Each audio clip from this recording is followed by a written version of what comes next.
Hello class, Dr. Mack here, and we are headed into week 6. Can you believe it? I can't believe we're halfway done already. This week we learn a bit more about mixed methods. If you were on the call this week, I talked about mixed methods a little bit in my own research, how I did both qualitative and quantitative design within my research, and provided some examples of that. This week we learn a bit more about mixed methods. We see the example of good bloke, an Australian term, and the different phases of mixed methods that came about from that research. We also read via Creswell the importance of mixed methods and the differences, and how mixed methods, both quantitative and qualitative, they include at least one strand. And what we learned about in our readings this week is a strand is a component of a study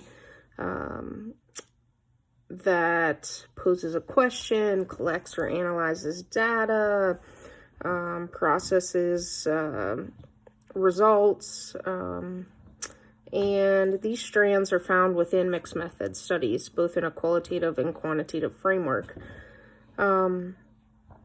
Creswell and Clark dated mixed methods, the beginning of mixed methods, back in the 1980s. It has evolved since then and changed and has encompassed deeper levels and deeper value when we use these approaches. Sometimes your initial research question, you will have it embedded in your mind and you will think, I'm going to use this qualitative approach. This is what I want to do. And through conducting your research, you realize that there's a quantitative aspect of it. So you reorganize and decide to do a mixed methods approach. And that's okay. Sometimes your research question will call for mixed methods. Sometimes you won't recognize that it needs mixed methods until you're a little bit deeper into it, or there might be a layer or another phase that your initial data might pull out. So there's specific situations that call for mixed methods. Sometimes the data source originally might be insufficient, so you have to take a different approach.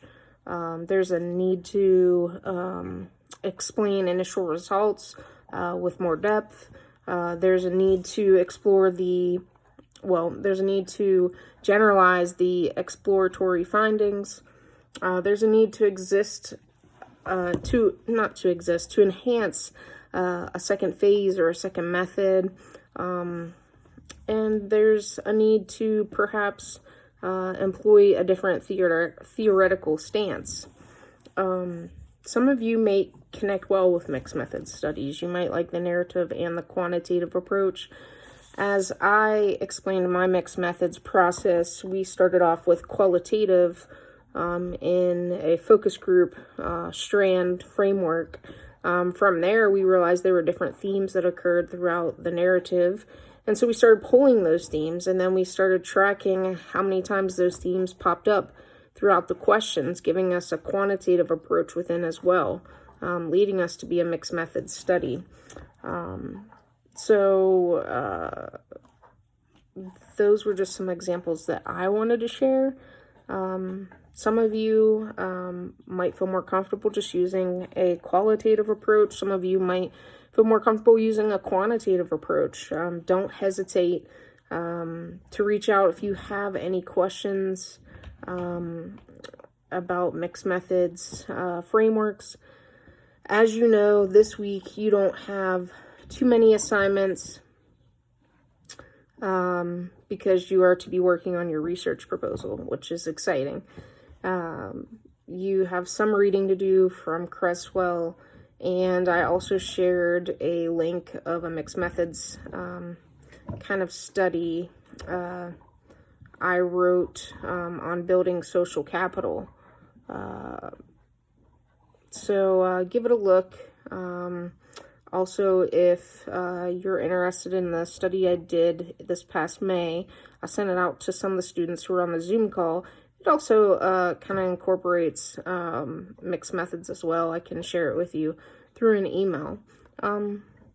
Feel free to do the same thing we've done the last 2 weeks. If you need further clarification, go to TED Talk, search mixed methods studies, see what pops up, see what you can learn on your own.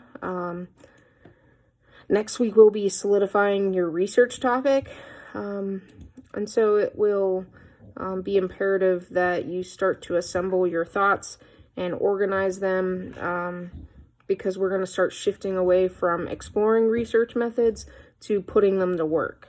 And so I just wanted to touch base, see how you're doing, share my experiences with mixed methods, some concepts and differences, highlight how they've changed over time, and